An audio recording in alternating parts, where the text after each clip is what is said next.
Good morning mga lods. Ito, di na tayo magdilig at umulan pala kagabi.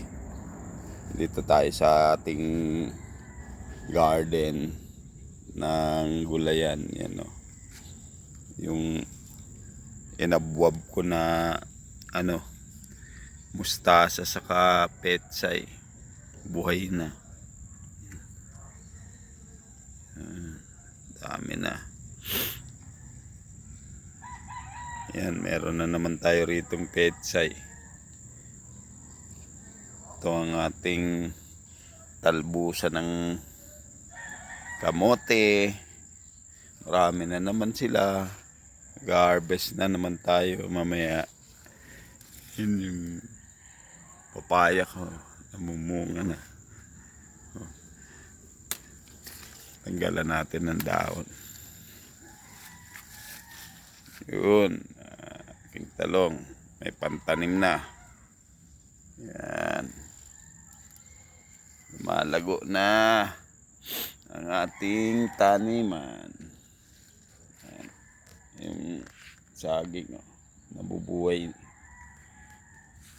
Yan. Aking okra. Yan. Yan ang aking sili, malalago na. Ba?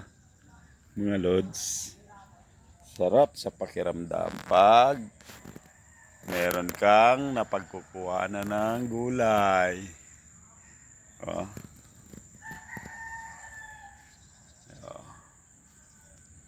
Ba? Ito palang buhay ka na. Makalaking tipid sa pang-araw-araw na panggulay-gulay man lang. Ayan yung ina-harvest ko mga lods. Bago na naman yan. Diba? Yan, may nabuhay na naman yung ating puro pagulong. Ayan, gawa na natin ng gapangan. Diba lods? Pag masipag ka, meron ka harvestin katulad niyan. Diba? Yan. Yung pasunod na petsay, malalaki na. Mag-harvest na naman. Ito, yung ampalaya natin. Yan, may bayabas na tayo. Dami na naman. Kape. Ubus na.